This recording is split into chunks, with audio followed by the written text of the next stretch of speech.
నమస్కారం. ప్రేక్షకులందరికీ ముందుగా వినాయక చవితి శుభాకాంక్షలు.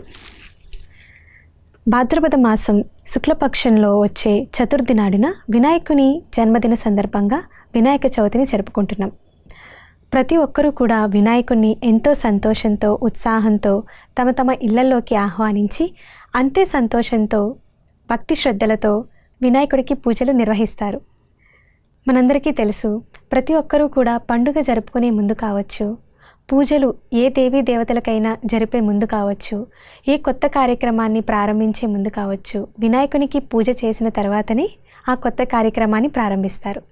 ఎందుకంటే వినాయకునికి పూజ చేసిన తర్వాత ఏ కొత్త కార్యక్రమాన్నైనా ప్రారంభిస్తే ఆ కార్యక్రమాల్లో ఎటువంటి విఘ్నాలు లేకుండా నిర్విఘ్నంగా జరుగుతాయని వినాయకునికి పూజలు చేస్తారు. అలానే వినాయకునికి ఇంత గొప్ప మహిమ రావడానికి గల కారణం, ఇంకా వినాయక చవితి రోజున వినాయకుని కథ కూడా మనం వింటాం. ఆ వినాయకుని కథ వెనుక ఉన్న ఆధ్యాత్మిక రహస్యాన్ని, ఇంకా తమ తల్లిదండ్రులైన పార్వతీ పరమేశ్వరులకు ఆయన చూపించే భక్తి శ్రద్ధలు కావచ్చు, ఇచ్చే గౌరవాన్ని కావచ్చు, ఇటువంటి అన్నిటి వెనుక ఉన్న ఆధ్యాత్మిక అంతరార్థాన్ని ఈరోజు మనం బ్రహ్మకుమారి వసంత అక్కయ్య గారి నుంచి తెలుసుకోబోతున్నాం. నమస్కారం అక్కయ్య గారు. నమస్కారం దివ్య. ముందుగా మీకు వినాయక చవితి శుభాకాంక్షలు. Thank you. మీకు కూడా చాలా చాలా వినాయక చవితి శుభాకాంక్షలు. అలాగే మన ప్రేక్షకులందరికీ కూడా వినాయక చవితి శుభాకాంక్షలు. ఈ వినాయక చవితి మీ జీవితంలో విఘ్నాలన్నింటినీ, ఆటంకాలన్నింటినీ హరించి మీ జీవితం ఈ సంవత్సరం ఇంకా బ్రైట్గా, ఇంకా ఆనందంగా ముందుకు వెళ్ళాలి, చాలా సక్సెస్ఫుల్గా ముందుకు వెళ్ళాలి అనేటువంటి శుభ ఆలోచనలు మీ అందరికీ కూడా గుడ్ విషెస్. బ్రహ్మకుమారి వసంత అక్కయ్య గారు గచ్చిబౌలిలో ఉన్న శాంతి సరోవర్ అకాడమీలో సమర్పిత రూపంలో తమ యొక్క సేవల్ని అందిస్తున్నారు. అక్కయ్య గారు, నాకు చిన్నప్పటి నుంచి వినాయక పూజ చేసుకున్నప్పుడు వినాయకుని కథ వింటాం. ఆ కథ విన్నప్పటి నుంచి కూడా నాకు ఒక సందేహం వస్తూ ఉంటుంది, మహాశివుడు ఏంటి, ఒక చిన్న పిల్లవాడి శిరస్సును ఖండించడం ఏంటి అని. అంటే మనం చూసినట్లయితే ఎవరైతే పెద్ద పెద్ద వాళ్ళు ఉంటారో వాళ్ళనే ఆదర్శంగా తీసుకుంటూ ఉంటారు. కానీ శివుడు ఏంటి, ఒక చిన్న పిల్లవాడి మీద ఆగ్రహంతో వారి యొక్క శిరస్సును ఖండించడం ఏంటి? దీని వెనుక ఉన్న అంతరార్థం వివరిస్తారా అక్కయ్య గారు? చాలా మంచి ప్రశ్న. మీకు చాలా సంబరంగా ఉండుండొచ్చు ఈ పండుగ వచ్చిందని. అంటే ముఖ్యంగా చిన్నపిల్లలు ఊళ్ళల్లో కానీ అన్ని చోట్ల కూడా, మన చిన్నప్పటి నుంచి, మా చిన్నప్పుడు కూడా వీధుల్లో కూడా ప్రతి ఒక్కళ్ళు వాళ్ళ ఫ్రెండ్స్ సర్కిల్లో వినాయకుడిని పెట్టి పూజ చేయటము, అందరితో చందాలు తీసుకుని వచ్చి వినాయకుడిని పెట్టడము, నైవేద్యం పెట్టడము, ప్రసాదాలు ఇవ్వడము, బాగా సందడి, దానికి టెంట్ వేసి అలాంటి సందడి అంతా చేయడము. సో వినాయక చవితి అనగానే అందరికీ ఒక సంతోషకరమైనటువంటి, ఆహ్లాదకరమైనటువంటి వాతావరణము. ఇంకా ఈ రోజుల్లో మనం రకరకాల గణపతులని పెడుతున్నాము. చాలా మంచి మీనింగ్ఫుల్ ఈ పండుగ. చాలా ఒక ఆనందాన్ని తీసుకొని వస్తుంది, శక్తి యొక్క ప్రవాహం కలుగుతుంది మన లోపల.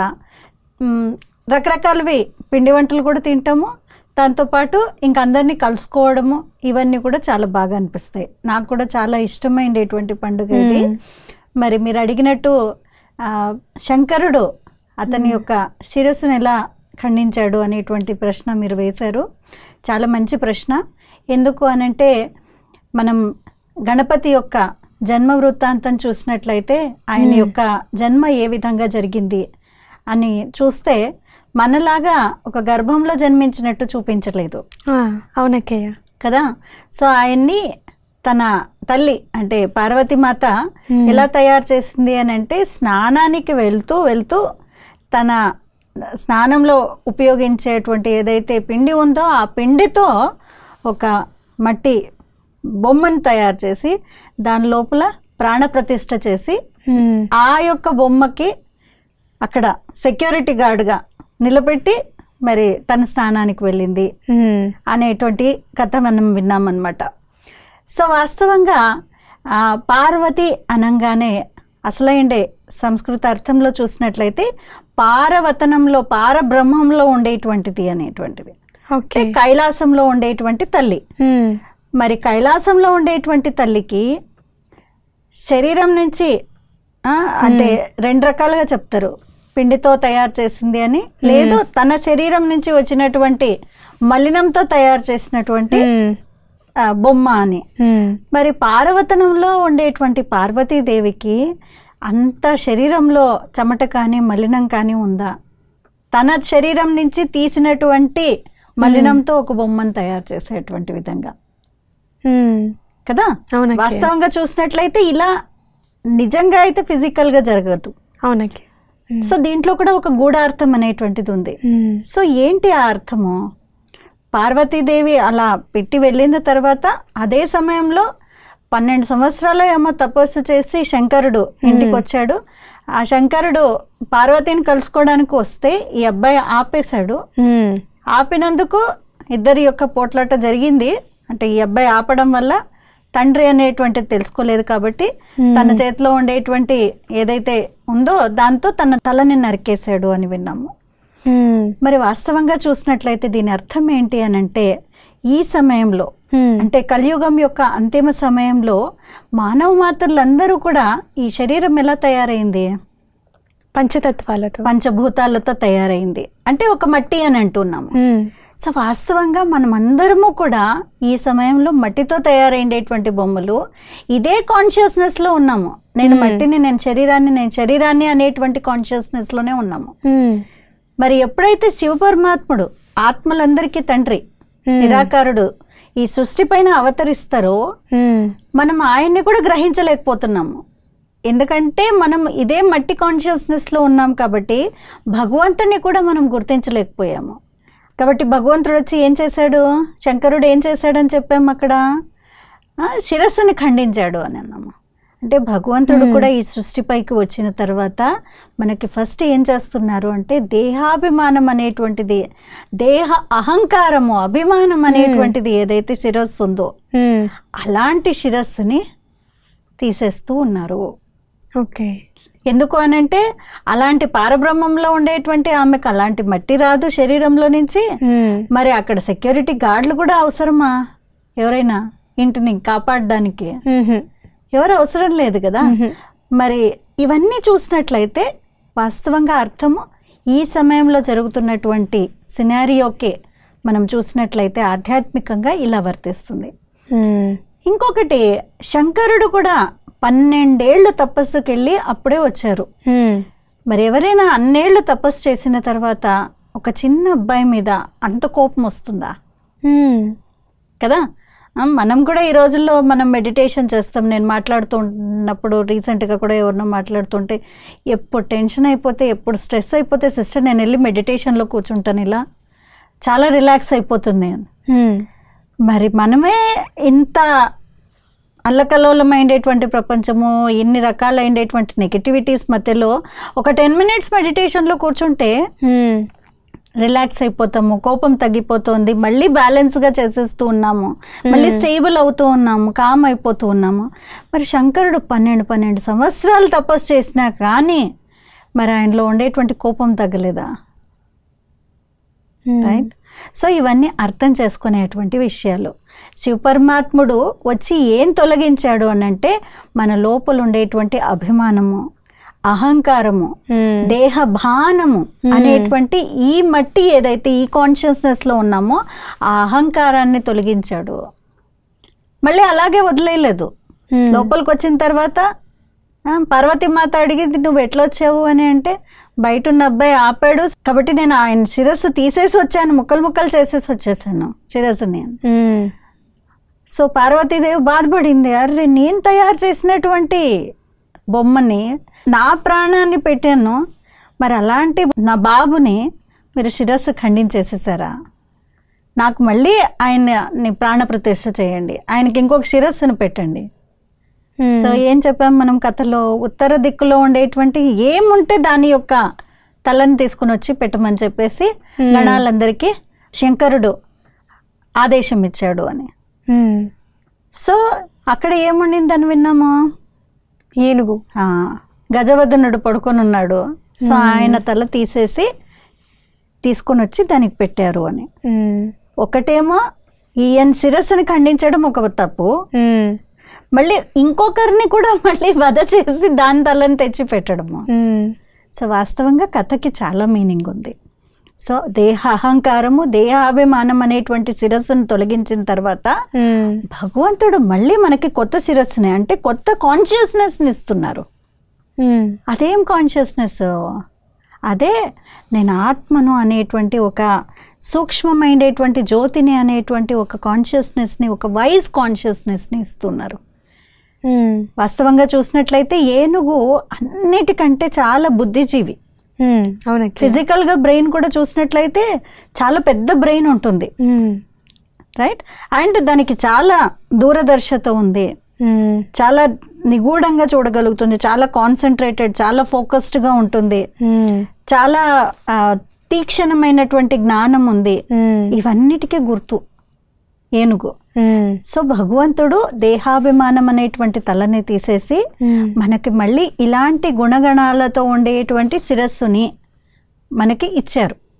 దేహాభిమానాన్ని తొలగించి అలాంటి శిరస్సుని పెట్టారు. కాబట్టి వాస్తవంగా ఇలా తన యొక్క కథలో మనము ఆయన యొక్క పుట్టుకనే ఇలా ఉన్నట్టు చూపించామన్నమాట.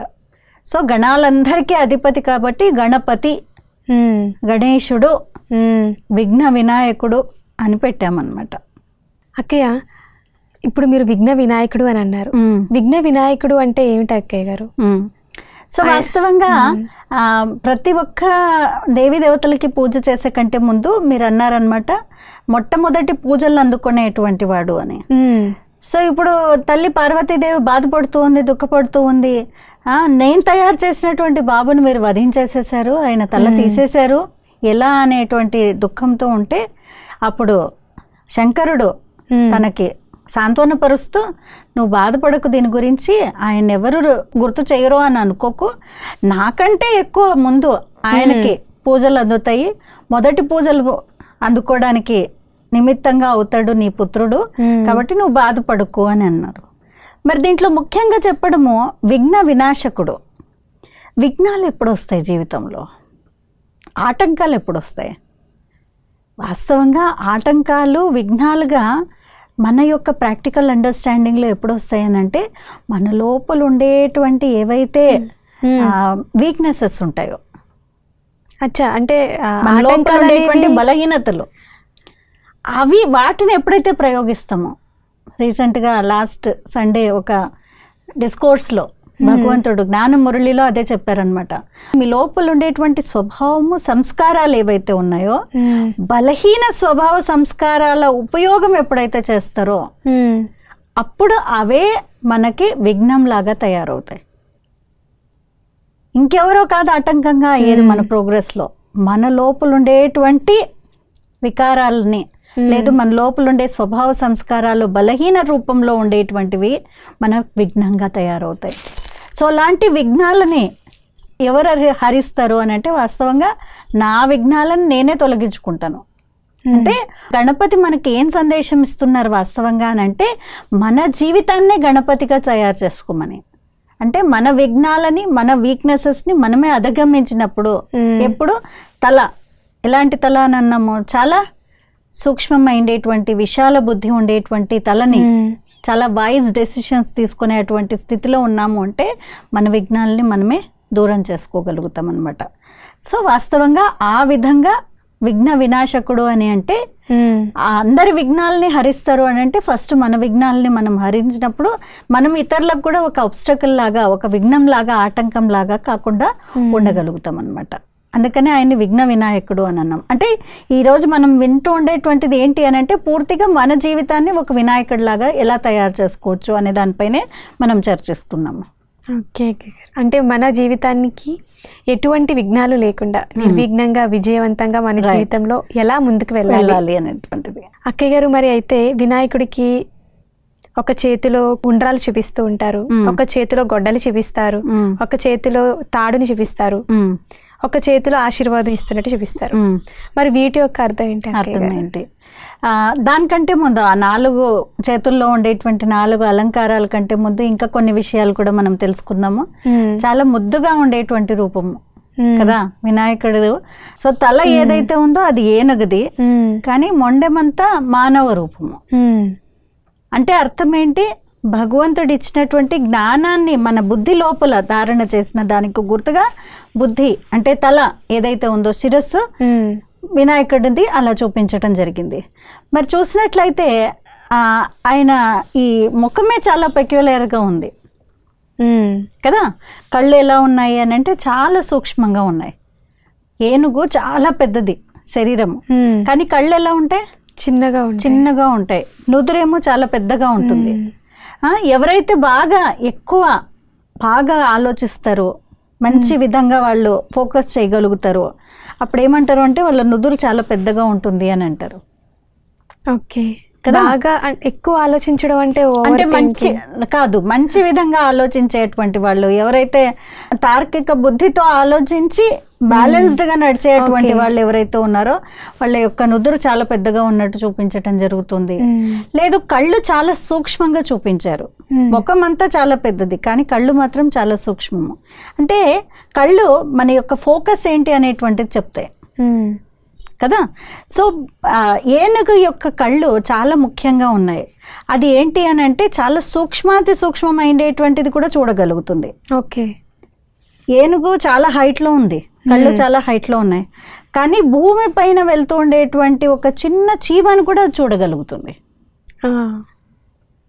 ఒకటైతే విశాల బుద్ధి ఉన్నదానికి గుర్తుగా నుదురు పెద్దగా చూపించారు, సూక్ష్మమైనటువంటి దృష్టి ఉన్నదానికి గుర్తుగా అంటే ఎవరైతే వారి జీవితంలో వారు వినాయకుడిగా అవుతారో వారు వాళ్ళ లోపల ఉండేటువంటి చిన్న చిన్న వీక్నెసెస్ కూడా చూసేటువంటి దృష్టి ఉంటుంది.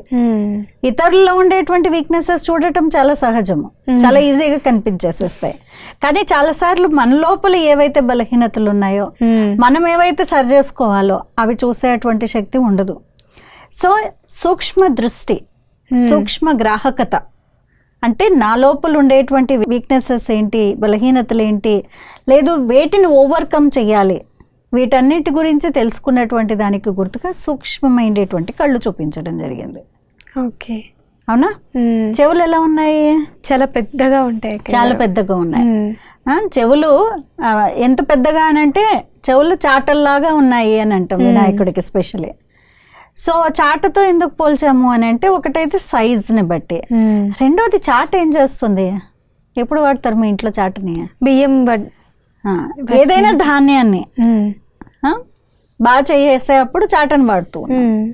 అంటే మీరు చాటలో చెరిగినప్పుడు ఏమవుతుంది? ఏవైతే బరువుతో ఉండేటువంటివి, ఏవైతే అవసరమైనట్టు ఉన్నాయో అవన్నీ ఉన్నాయి, అవసరం లేనటువంటివి, బరువు లేనటువంటివి, ఖాళీగా ఉన్నవన్నీ వెళ్ళిపోతూ ఉన్నాయి. అలాగే ఇక్కడ కూడా భగవంతుడు ఏం చెప్తున్నారు అని అంటే చెవులు ఎందుకున్నాయి అని అంటే వినడానికి ఉన్నాయి, కానీ ఏం వింటున్నాను అది చాలా ముఖ్యమైనటువంటిది. ఏదైతే విన్నానో అది కేవలం ఇక్కడే పనిచేయట్లేదు, అది ఇక్కడ దాకా వెళ్తుంది. అవునా. సో ఏవి వినాలి, ఏవి వదిలేయాలి, ఇది చాలా ముఖ్యమైనటువంటిది. సో అలాంటి విధంగా వినడానికి గుర్తుగా చెవులను ఇవ్వడం జరిగింది అనమాట. అంత పెద్ద పెద్ద చెవులను ఇవ్వడం జరిగింది. రెండోది మన కమ్యూనికేషన్ స్కిల్స్లో లేదు ఎవరికైనా కానీ ఈ రోజుల్లో నా మాట నువ్వు వినవు. ప్రతి రిలేషన్షిప్లో కూడా క్లాష్ రావడానికి లేదు ఏదైనా ప్రాబ్లమ్స్ రావడానికి మూలం ఎక్కడ అంటే నా మాట నువ్వు వినవు. అవునా. తల్లిదండ్రుల మధ్యలో కానివ్వండి, లేదు వైఫ్ అండ్ హస్బెండ్ మధ్యలో కానివ్వండి, సిబ్లింగ్స్ మధ్యలో కానివ్వండి, నా మాట వినవు అంటే చెవులకు చాలా ఎక్కువ మహత్వం ఇస్తూ ఉన్నాము కదా. శ్రవణం అని అంటున్నాం, వినడానికి చాలా ఎక్కువ మహత్వం అనేటువంటిది ఉంది. సో ఇక్కడ ఇంగ్లీష్లో చూసినట్లయితే ఒకటి హియరింగ్ ఉంది, ఇంకొకటి లిసనింగ్ ఉంది. రెండు శబ్దాలని వాడుతున్నాము. మరి రెండిటికి ఏమైనా తేడా ఉందా? లేదు, రెండు ఒకటేనా? హియరింగ్ అంటే మామూలుగా వింటున్నారా లేదా అంటే వినిపిస్తుందా స్పష్టంగా లేదా అని. లిస్నింగ్ అంటే ఎదుటివారు చెప్పేదాని మీద మనం ధ్యాస పెడుతున్నామా. రైట్. సో హియరింగ్ అంటే వినిపిస్తున్నాయి అన్ని, కానీ లోపల గ్రహణ ఎప్పుడు జరుగుతుంది అంటే వెన్ ఐ లిసన్ ఓన్లీ కదా. సో ఇప్పుడు హియరింగ్ అయితే ఉంది, ఇప్పుడు రిలేషన్షిప్లో నువ్వు చెప్పిందన్నీ వింటున్నాను, కానీ ఎన్ని లోపలికి పోతూ ఉన్నాయి.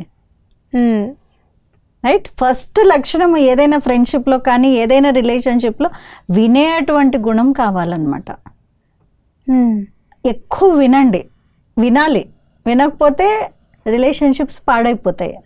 విన్నా కానీ ఏం చెప్పాం మనం ఇంతకుముందు, లిస్నింగ్ ఒకటి. రెండోది ఏది లోపల పెట్టుకోవాలి, ఏది వదిలేయాలి అనేటువంటిది తెలుసుండేటువంటి గుణం మనకు ఉండాలన్నమాట.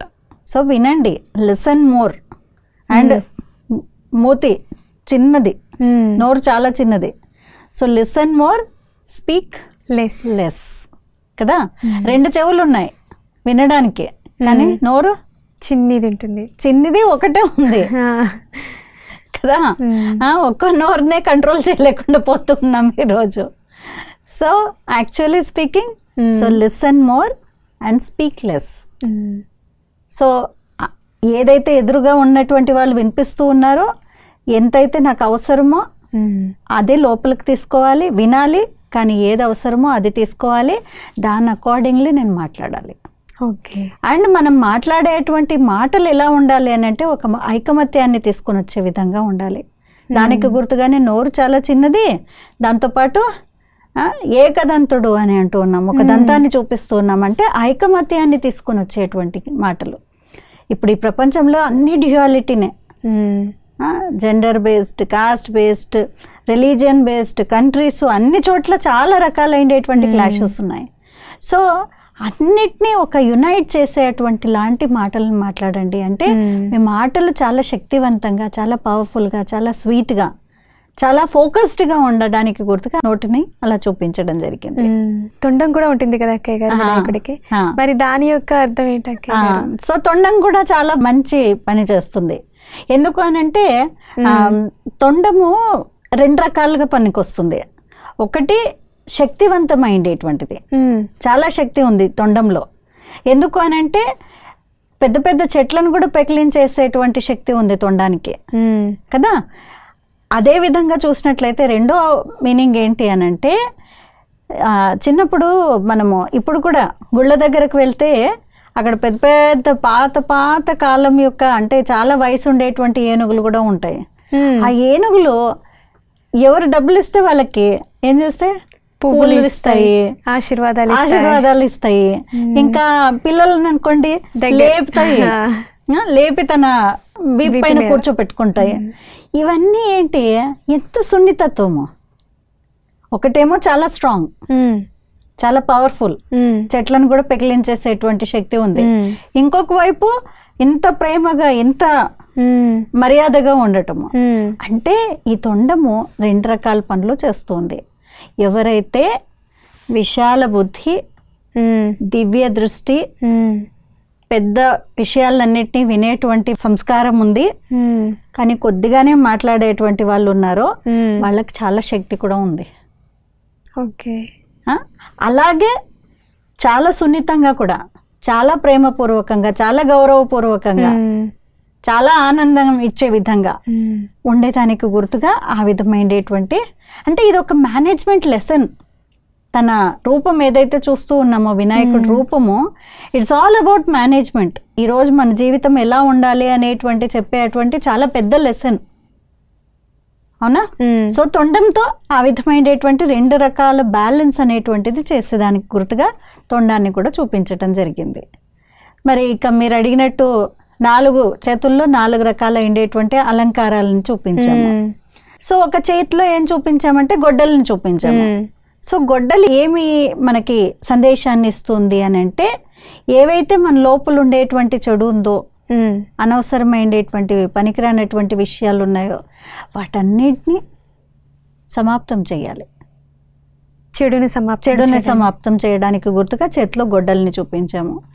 రెండో చేతిలో గొడ్డలేమో తెంచేసే కార్యం చేస్తుంది, రెండో చేతిలో తాళ్ళని చూపించాము కదా. 2 ఆపోజిట్, ఒకటి కట్ చేస్తోంది, ఇంకొకటి బంధిస్తోంది. సో ఏం చేయాలి? సో గొడ్డలు సమానంగా మన లోపల ఉండేటువంటి చెడునంతా నరికేయాలి, లోపల ఏదైతే మంచిది తీసుకుని వస్తామో వాటిని దగ్గర పెట్టుకోవాలి, వాటన్నిటిని బంధించి పెట్టుకోవాలి గుర్తుగా. సో బంధాన్ని, పాశాన్ని కూడా చూపించడం జరిగిందనమాట. సో ఏ దాన్ని నరికేయాలి, లేదు ఏ దాన్ని సమాప్తం చేయాలి, ఏ దాన్ని దగ్గర పెట్టాలి అనేటువంటిది విచక్షణ జ్ఞానం ఉండాలి. అందుకనే సూక్ష్మ దృష్టి ఉంది, విచక్షణ జ్ఞానం ఉంది, చాలా వైజ్ యానిమల్ అని చెప్పడం జరిగింది అనమాట. సో ఇవన్నీ మనకు నేర్పిస్తూ ఉన్నాయి. మూడో చెయ్యి వరదాని హస్తము, అంటే ఇచ్చేటువంటి గుణము. ఈరోజు మన జీవితంలో కూడా ప్రతి ఒక్కళ్ళు నాకేం దొరుకుతుంది అని అనుకుంటున్నాం. కానీ నేనేం ఇస్తున్నాను అన్నీ కావాలి కావాలి కావాలి. ప్రతి ఒక్కళ్ళు కూడా సమాజం నాకేం చేసింది అని, నేనేం ఇచ్చాను సమాజానికి, నేను ఉండేటువంటి స్థానము లేదు, నా ఇల్లు నాకేం చేసావు నువ్వు అనే దానికంటే, సో ఒకవేళ నేనేం చేశాను సమాజానికి, నేనేం ఇచ్చాను రిలేషన్షిప్లో అని అనుకుంటే చాలా సాటిస్ఫై అవుతాము.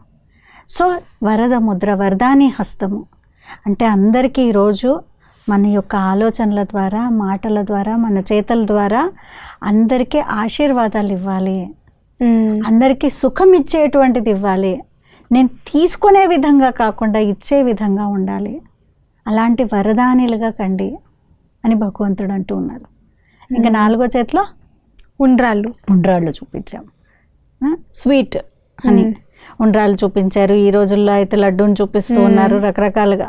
సో ఏదైనా కానీ మన జీవితాన్ని స్వీట్గా చేసుకోవడానికి గుర్తు, అంటే మన స్వభావాన్ని మధురంగా చేసుకునే దానికి గుర్తుగా. ఇప్పుడు ఉండ్రాళ్ళు కానివ్వండి, లడ్డూని కానివ్వండి, దాన్ని తయారు చేయాలి అని అంటే చెయ్యంతా కావాలి కదా, 5 వేళ్ళు కావాలి. ఒక్కొక్క వేళ్ళతోనో మనము లడ్డూని తయారు చేయగలుగుతామా? లేదు. అంటే అర్థం ఏంటి, అంత ఐకమత్యం ఉన్నప్పుడే దాని యొక్క మాధుర్యం అనేటువంటిది ఉంటుంది జీవితంలో. అన్నిటినీ కలిపి ఉంచినప్పుడు, అందరితో కలిసిమెలిసి ఉన్నప్పుడు మన జీవితం మధురంగా తయారవుతుంది. ఇస్తూ ఉన్నప్పుడు మధురంగా తయారవుతుంది. చెడుని తొలగించి మంచిని బంధించి పెట్టుకున్నప్పుడు మధురంగా తయారవుతుంది. సో ఈ మాధుర్యాన్ని జీవితంలో తీసుకుని వచ్చే దానికోసమే చేతిలో లడ్డూను కూడా చూపించడం జరిగిందనమాట. సో లడ్డు అని అంటేనే స్వీట్నెస్ ఒకటి, ఐకమత్యం ఒకటి, 2 కలిపి ఉంటే అప్పుడు అది పూర్తి పిక్చర్ అనమాట. సో ఇలా 4 చేతుల్లో 4 అలంకారాలు మనకి ఎన్నో నేర్పిస్తూ ఉన్నాయి. మరి అక్కయ్య గారు వినాయకుడిని చాలా లావుగా చూపిస్తారు, పెద్ద బొజ్జ ఉన్నట్టు, బొజ్జ వినాయకుడు అని. బొజ్జ వినాయకుడు, లంబోదరుడు అని అంటున్నాము. అంటే చాలా విశాలమైనటువంటి ఉదరము, పొట్ట చాలా పెద్దగా ఉంది. ఏమనిపిస్తుంది ఇది చూస్తే? ఏం చెప్తారంటే ఎక్కువ తినేసాడు, ఉండ్రాళ్ళు తింటారు ఇష్టమని, అందుకనే లావ్ అయ్యారని చూపిస్తారు. రైట్. సో యాక్చువల్లీ ఇక్కడ 2 పర్స్పెక్టివ్స్. ఒకటి, దేవి దేవతలందరినీ ఎలా చూపిస్తాము అంటే చాలా నాజుగ్గా, స్లిమ్గా, చాలా బాగా, అంటే ప్రపోర్షన్స్ చాలా బాగున్నట్టు. కానీ వినాయకుడికి ఒక్కడికే మనం పెద్ద పొట్టను చూపిస్తున్నాం, బాణ పొట్టను చూపిస్తున్నాం. సో బాణ పొట్ట అంటే అర్థం ఏంటి అని అంటే, విషయాలు ఈరోజు ఈ ప్రపంచంలో ఎన్నో రకాలు జరుగుతూ ఉంటాయి మన చుట్టుపక్కల. ఒకటైతే విన్నాము, వినేప్పుడే ఏది వినాలి ఏది వదిలేయాలి అనేటువంటి తెలిసి ఉండాలి. రెండోది, విన్నటువంటి విషయాల్ని లోపల పెట్టుకోవడము, అంటే ఇముడ్చుకోవడానికి గుర్తుగా. ఓకే, ఏమైనా విషయాలు జరిగాయనుకోండి, ఏమైనా పోట్లాడారనుకోండి, పెద్ద మనసుతో లోపల పెట్టేసుకున్నాను అన్నీ అని అంటాము కదా. ఎవరన్నా మనకు చాలా తెలిసిన వాళ్ళు, చాలా బాగా మనకి ఇష్టమైండే వాళ్ళు, వాళ్ళు ఏం చేసినా కానీ పెద్ద మనసుతో లోపల పెట్టేసుకున్నాను అన్ని, ఎవరికి చెప్పలేదు అంటే అర్థం ఏంటి అని అంటే, మన లోపలే ఆ విషయాల్ని పెట్టుకోవడము, రెండో వాళ్ళ దగ్గర వరకు వెళ్లకుండా ఉండడానికి పొట్ట పెద్దది కావాలి. అంటే మన లోపల అంత శక్తి ఉండాలి ఆ విషయాల్ని ఇంకొకరికి చెప్పకుండా ఉండే విధంగా. ఎందుకు అనంటే ఈరోజు పోట్లాట్లు వచ్చేదానికి ఇంకొక కారణం ఏంటి అని అంటే, ఇక్కడ విషయాలు అక్కడ, అక్కడ విషయాలు ఇక్కడ చేరేసే వాళ్ళు ఉంటారు చాలా మంది. కానీ ఏవి వినాలి ఏది వినకూడదు అనేటువంటి ఒక విచక్షణ జ్ఞానము, రెండోది విన్నటువంటి విషయాల్ని అక్కడే వదిలేయడము, లేదు లోపల పెట్టేసుకోవడం. అది మళ్ళీ ఎప్పుడు మన కళ్ళల్లోనూ కనిపించకూడదు, మన నోట్లో కూడా బయటికి రాకూడదు.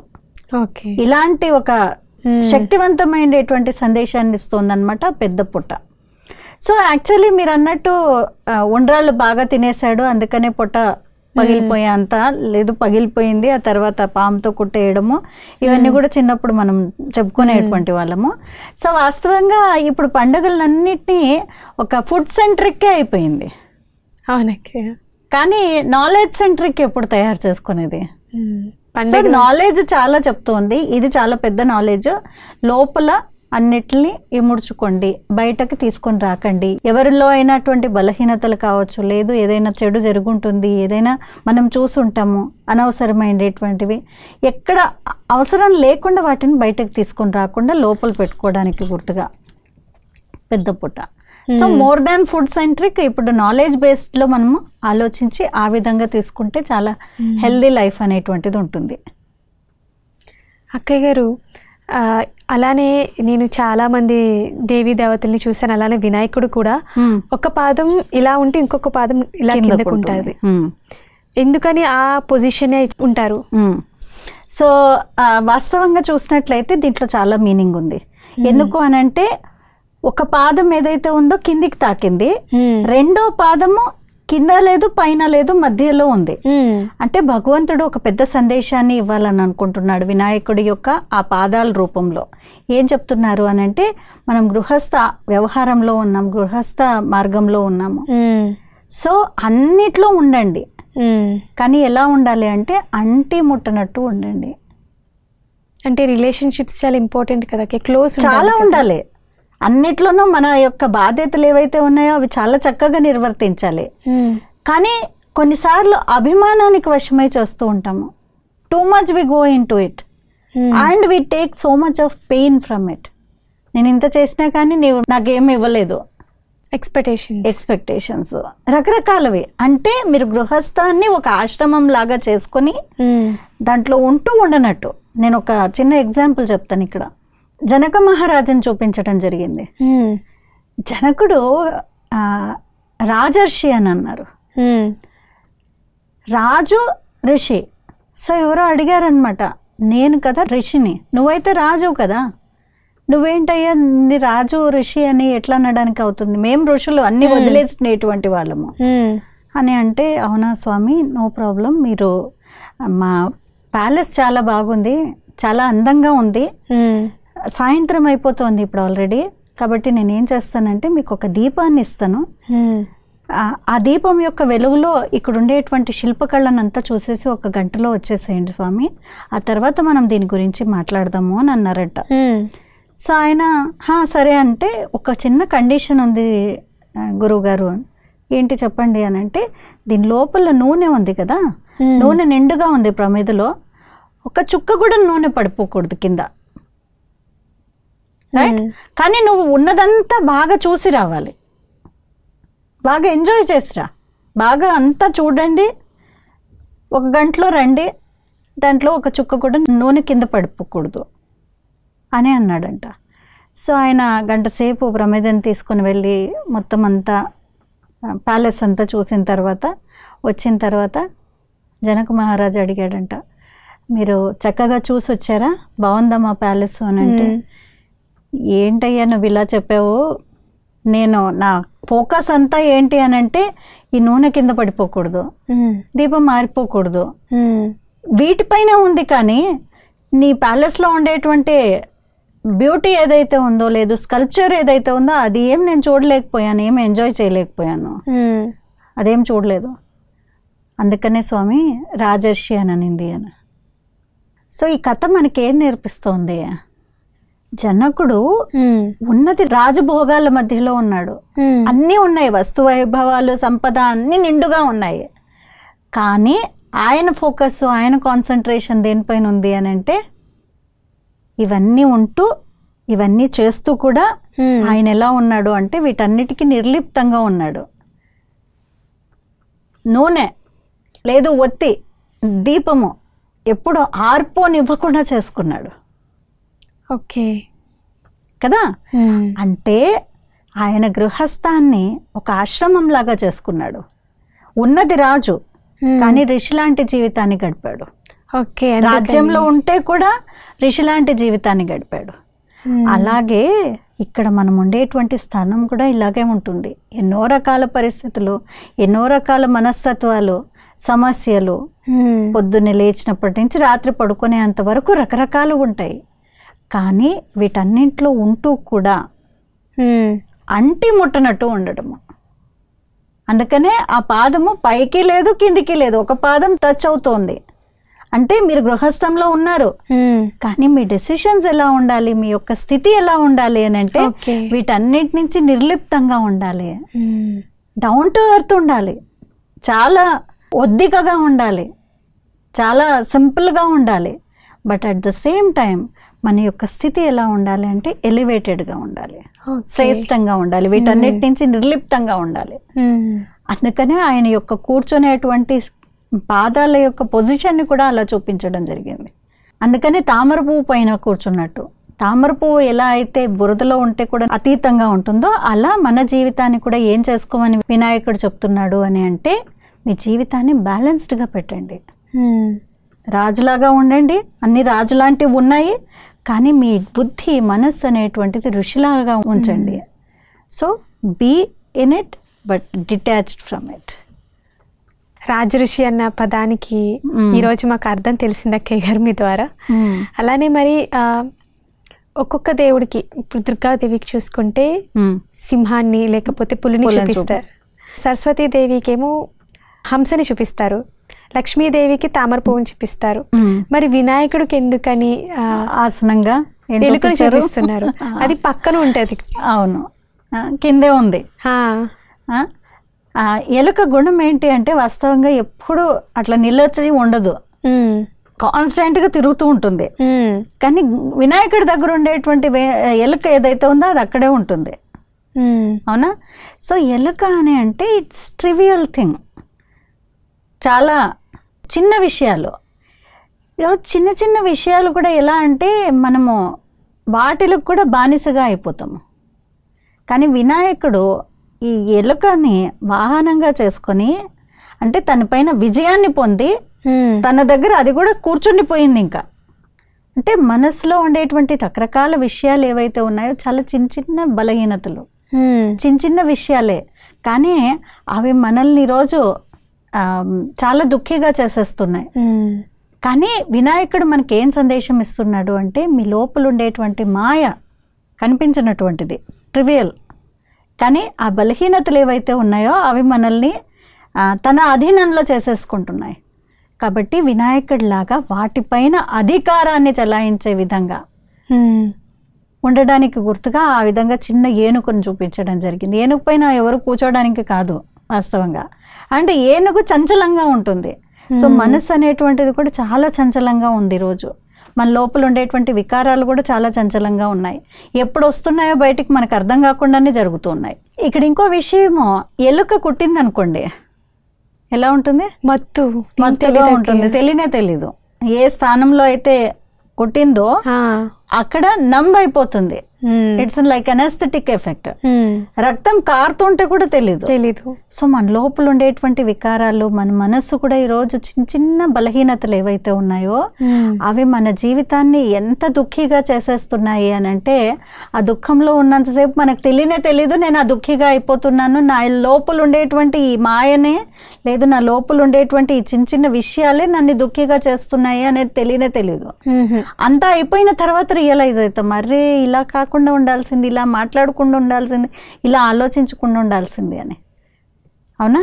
కాబట్టి మనస్సు పైన మనం విజయాన్ని పొందడానికి గుర్తుగా ఆయన మనస్సు పైన తన లోపల ఉండేటువంటి బలహీనతల పైన విజయాన్ని పొందాడు. కాబట్టి ఎలుకని వాహనంగా చూపించారు. అది నిశ్చలంగా కూర్చుంది, మనస్సు కూడా చాలా స్టేబుల్గా, కామ్గా, కంపోజ్డ్గా ఉండడానికి గుర్తుగా. రెండోది, ఎలుక ఎక్కడ చిన్న స్థానం చాలాసార్లు అవుతూ ఉంటుంది కదా, ఇంట్లో అన్ని తలుపులు కిటికీలు వేసేసాం కానీ ఇక ఎలుక ఎక్కడి నుంచి వచ్చిందో తెలీదు అని.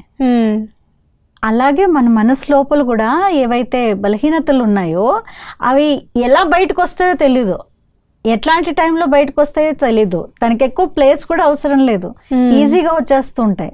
వీటన్నిటిపైన అధికారాన్ని పొందిన దానికి గుర్తుగా అలా చూపించడం జరిగిందనమాట. వినాయకుడికి వాహనంగా ఎలుక ఉంది, నిశ్చలంగా కూర్చొని ఉంది. అది ఈరోజు మాకైతే చాలా కొత్త కొత్త విషయాలు వినిపిస్తున్నారు అక్కయ్య.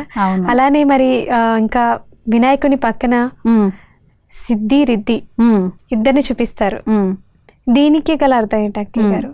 సో ఎవరైతే ఈ 8 విషయాలు చెప్పుకున్నాం ఇప్పుడు, నువ్వు గుర్తు పెట్టావో లేదో నాకు తెలియదు, ఎవరికైతే చాలా విశాలమైనటువంటి బుద్ధి ఉందో, సూక్ష్మమైనటువంటి దృష్టి మరియు చెవులు మంచి విషయాల్ని విని చెడు వదిలేసి మంచి మాటల్ని, అవసరమైనటువంటి మాటల్ని, బ్యాలెన్స్డ్గా ఉండేటువంటి మాటల్ని మాట్లాడేటువంటి గుణము, మరియు 4 చేతుల్లో 4 అలంకారాలను చూపించాము. ఈ 8 గుణాలు మరి వారి జీవితము చాలా నిర్లిప్తంగా అన్నిట్లో ఉంటూ కూడా అతీతంగా ఉండేటువంటి జీవిత విధానాన్ని తయారు చేసుకున్నటువంటి వారు ఎలా ఉంటారు అని అంటే విజయీగా అవుతారు. రెండోది, వారి జీవితంలో అన్నీ సిద్ధిస్తాయి. అందుకని సిద్ధి రిద్ధి, కొన్ని చోట్లయితే సిద్ధి బుద్ధి తన యొక్క 2 భార్యలుగా చూపించడం జరిగింది. అంటే ఎక్కడైతే ఈ 8 గుణాలు ఉన్నాయో అక్కడ వారికి సిద్ధి అంటే ఏంటి? సఫలత, సక్సెస్. సో సక్సెస్ అనేటువంటిది ఉండనే ఉంటుంది. ఎందుకు అని అంటే ఈ 8 మంచి ప్రవర్తనలు వాళ్ళల్లో ఉన్నాయి కాబట్టి వారికి సిద్ధిస్తుంది. ఆ సిద్ధి ఎలా పొందుతున్నారు అంటే రిద్ధి అని అంటే సరైనటువంటి విధానము అనే అర్థము. So success through the right method. So 2 వారికి ఉన్నాయి. సో ఓవరాల్గా వినాయకుడు మనకి మన జీవితానికి ఇలాంటి ఎన్నో మేనేజ్మెంట్ లెసన్స్ చెప్తూ ఉన్నాడు. మన జీవితాన్ని ఎలా తయారు చేసుకున్నట్లయితే మనమే విఘ్న వినాయకుడిగా కాగలుగుతాము. అంటే మన లోపల ఉండేటువంటి విఘ్నాలు మన జీవితానికి లేదు ఇతరుల జీవితానికి ఉన్నటువంటి విఘ్నాలను కూడా మనం హరించగలుగుతాము. అప్పుడే మనమే వినాయకుడిలాగా కాగలుగుతాము. నాకు ఇప్పటివరకు ఒక సందేహం ఉండేది అక్కయ్య గారు, వినాయకుడికి పూజ చేసేదే విఘ్నాలు లేకుండా ఉండడానికి, మళ్ళీ ఆయనకి సిద్ధి రిద్ధి ఎందుకు, అటువంటి పేరు గల భార్య ఎందుకు?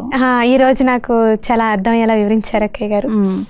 ఇంకొకటి మరి ఈ కాలంలో చేస్తున్నారో తెలీదు నాకు, మేము చిన్నప్పుడు ప్రతి ఇంట్లో కూడా వెళ్ళి గుంజిళ్ళు తీసేవాళ్ళము.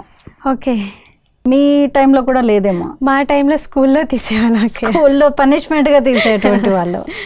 సో వాస్తవంగా మేమైతే అందరి ఇళ్ళకు వెళ్ళి అక్షంతలు తీసుకొని వెళ్ళి ప్రతి ఇంట్లో కూడా వినాయకుడిని కూర్చోపెడతారు కదా. సో ఇది ముఖ్యంగా ఇద్దరికి ఎక్కువ ప్రియమైనటువంటి పండుగ అనమాట. స్టూడెంట్స్ పిల్లలకి ఎక్కువ, రెండోది వ్యాపారస్తులకు కూడా. ఎందుకు అని అంటే వ్యాపారస్తులు కూడా వాళ్ళ యొక్క ఖాతా పుస్తకాలన్నీ పెడతారు, మంచి వ్యాపారం కావాలి అని. పిల్లలకేమో మంచిగా చదువు రావాలని చిన్నప్పుడు పుస్తకాలు పెట్టేవాళ్ళం కదా, పుస్తకాల పైన వినాయకుడిని పెట్టేవాళ్ళము. సో పిల్లలకు పుస్తకాలు పెడితే ఇంకా చదువుకునే అవసరం ఏముంది? ఇంట్లో 3 రోజులు వినాయకుడిని కూర్చోబెడితే 3 రోజులు పుస్తకాలు అక్కడే ఉన్నాయి, చదువుకునే పని లేదు. సో చాలా సంతోషము. కానీ సంతోషంగా చేసే ఒక పని ఏంటి అంటే గుంజళ్ళు తీసుకొచ్చేవాళ్ళము. అందరిళ్ళకి పోయి వినాయకుడి పైన అక్షంతలు వేసి గుంజళ్ళు తీసుకొచ్చేవాళ్ళము. అంటే దీంట్లో కూడా చాలా మేనేజ్మెంట్ సైన్స్ అనేటువంటిది ఉంది. దాంతోపాటు హెల్త్ పర్స్పెక్టివ్ కూడా ఉంది. మన పండుగలు ఏవైతే ఉన్నాయో హెల్త్కి కూడా సంబంధించి ఉన్నాయి. ఇంకొకటి వెదర్తో సంబంధించి కూడా ఉన్నాయి. మనం ప్రతి పండుగలో ఇవన్నీ చెప్పుకుంటున్నాం, డిఫరెంట్ యాంగిల్స్ చెప్పుకుంటూ ఉన్నాము.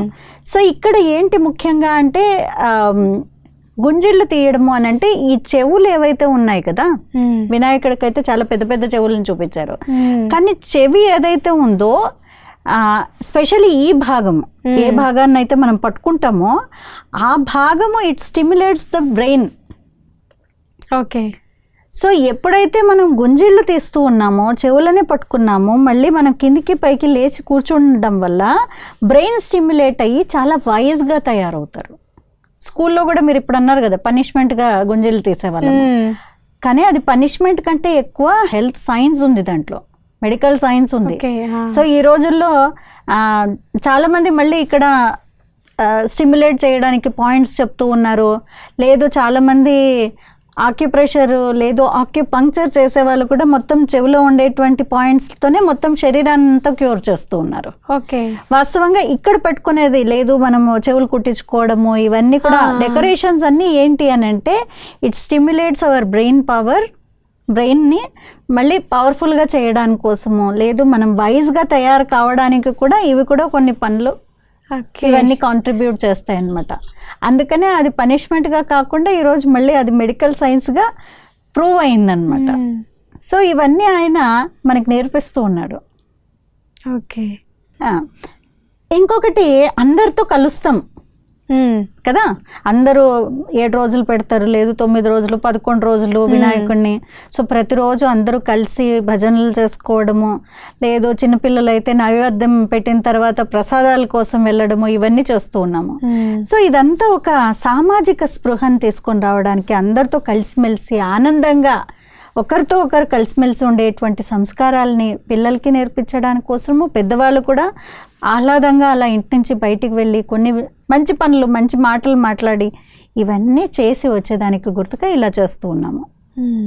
సో వీటితో అన్ని రకాలైనటువంటి అంటే శారీరకంగా హెల్తీగా ఉండడానికి, మనస్సు కూడా అలా దూరదర్శత, లేదు సూక్ష్మ దృష్టి, విశాల బుద్ధి, ఇవన్నిటి కోసం మనస్సు, మన ఎమోషన్స్ని బ్యాలెన్స్డ్గా పెట్టుకోవడానికి కోసము, స్పిరిచువల్గా పవర్ఫుల్గా కావడానికి కోసము, సమాజంలో కూడా సోషల్గా కూడా అందరూ కలిసిమెలిసి ఉండే ఇన్ని మంచి మంచి లెసన్స్ని మనకి సందేశాలని తీసుకొని వచ్చిందనమాట ఈ వినాయక చవితి. సో ఇంకొకటి ఏం చెప్పాలి అని అంటే, వినాయకుడిని నిమజ్జనం చేయడం కూడా ఈరోజు చాలా పెద్ద తంతు అయిపోయిందనమాట. సో వాస్తవంగా ఏం నిమజ్జనం చేయాలి అని అంటే, మన లోపల ఉండేటువంటి 2 చెడుల్ని ఏవైనా మనము వదిలేసామనుకోండి, దాంతో ఎక్కువ పుణ్యము పురుషార్థము, సింథటిక్ కలర్స్, లేదు ఈ మట్టి, వీటన్నిటితో ఈరోజు మళ్ళీ మనము ఈకో ఫ్రెండ్లీ నుంచి నేచర్కి ఇంకా కష్టపెట్టే విధంగా, దుఃఖపెట్టే విధంగా తయారవుతూ ఉన్నాము. కాబట్టి ఎంత వీలైతే అంత మన ప్రేక్షకులందరూ కూడా ఒక ఈ సంకల్పం చేయండి, పూజ చేయండి, అందరితో కలిసిమెలిసి ఉండండి. కానీ ఎంత వీలైతే అంత ఈకో ఫ్రెండ్లీ వినాయకుడిని వాడండి. లేదు మట్టితో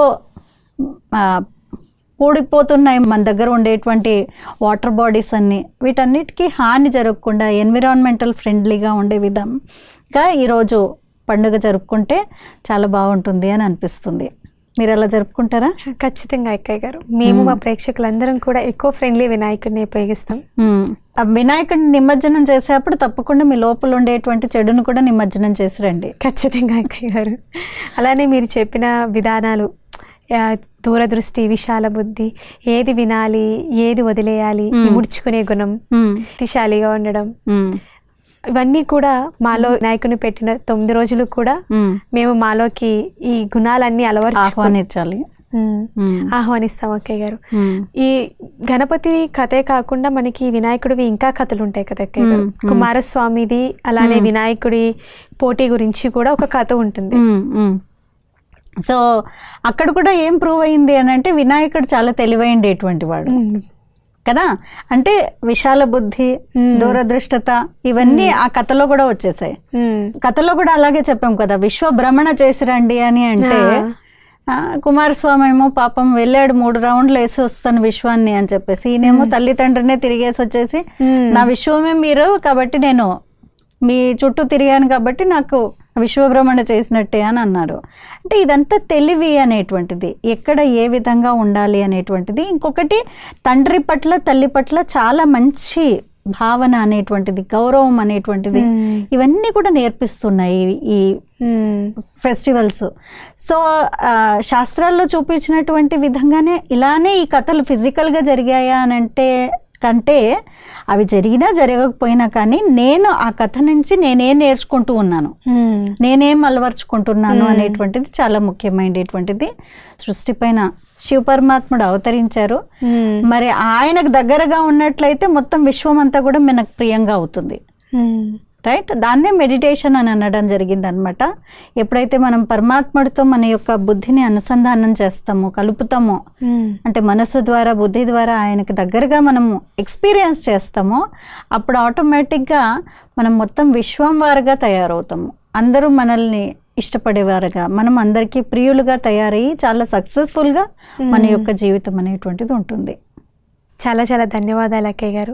వినాయక చవితి నుంచి ఏం నేర్చుకోవాలి, ఆ పండుగ నుంచి ఏం తీసుకోవాలి, ఎలా సెల్ఫ్ మేనేజ్మెంట్ నేర్చుకోవాలి, పాజిటివ్ థింకింగ్, ఎలా ప్రపంచంలో ఎలా బతకాలి, ఇవన్నిటి విషయాలు కూడా వినాయకుని కథ ద్వారా మాకు వినిపించినందుకు చాలా చాలా ధన్యవాదాలు అక్కయ్య గారు. థ్యాంక్ యూ, మీకు కూడా చాలా చాలా ధన్యవాదాలు. సో ఈరోజు చెప్పిందంతా ఒక మేనేజ్మెంట్ పర్స్పెక్టివ్ గురించి, మీరు చెప్పినట్టు సెల్ఫ్ మేనేజ్మెంట్ గురించి, సెల్ఫ్ గురించినే దృష్టితో చూడటం జరిగిందనమాట వినాయకుడిని. సో మన ప్రేక్షకులందరూ కూడా అదే దృష్టితో వినాయకుడిని చూస్తూ పూజ చేస్తూ, లేదు అన్ని కార్యక్రమాలన్నీ చేస్తూ కూడా ఈ గుణాలను ఎక్కడ మిస్ అవ్వకుండా ఉన్నట్లయితే దానికి ఒక కంప్లీట్నెస్ అనేటువంటిది ఉంటుందేమో అని అనిపిస్తుంది. సో మరొకసారి మీకు కూడా చాలా ధన్యవాదాలు. మరియు మీకు కూడా మంచి వినాయక చవితిని జరుపుకోండి. ఎకో ఫ్రెండ్లీ వినాయకుడిని ఉపయోగించండి. మరి అలాగే మన ప్రేక్షకులందరికీ కూడా మీరు కూడా మీ జీవితంలో సిద్ధులన్నింటినీ ప్రాప్తించాలి. కానీ ఎలా? విధి ద్వారా. రిద్ధి సిద్ధి అంటే సరైనటువంటి విధానం వల్లతో మీ జీవితాన్ని సక్సెస్ఫుల్గా చేసుకోవాలి అనేటువంటి ఒక శుభ ఆలోచనలతో మీ అందరికీ కూడా మరొకసారి వినాయక చవితి శుభాకాంక్షలు. మీ జీవితమే విఘ్నాలన్నింటినీ దూరం చేసే విధంగా తయారు చేసుకోమనేటువంటి సందేశాన్ని ఈరోజు మనం తీసుకుందాము. Thank you. ఈరోజు మనం వినాయక చవితి నుంచి ఎన్నో కొత్త విషయాలు తెలుసుకున్నాం. ప్రతి సంవత్సరం కూడా వినాయక చవితిని జరుపుకుంటున్నాం. ఎంతో సంతోషంగా ధూమ్ధామ్గా చేసుకుంటూ ఉంటాం. కానీ ఈసారి మనం ఈ పండుగ చేసుకునే సమయంలో అక్కయ్య గారు మనకి ఏవైతే క్వాలిటీస్ చెప్పారో, అంటే విశాల బుద్ధిగా ఉండడం, దూరదృష్టి ఉండడం, మంచి వినడం, ఇముడ్చుకునే గుణాలు, ఇవన్నీ కూడా మనలో ఎక్కడ తక్కువయ్యాయి, ఏం తక్కువయ్యాయి, వాటిని ఎలా మనం ఫీల్ చేసుకోవాలి, ఎలా ముందుకు వెళ్ళాలి, వీటన్నిటినీ కూడా దృష్టిలో పెట్టుకుంటూ మనం ఈ పండుగను చేసుకోవాలని కోరుకుంటున్నాం. అలానే ఈ వీడియోని లైక్ చేయండి, షేర్ చేయండి. శాంతి సరోవర్ హైదరాబాద్ యూట్యూబ్ ఛానల్ని సబ్స్క్రైబ్ చేయండి. Thank you.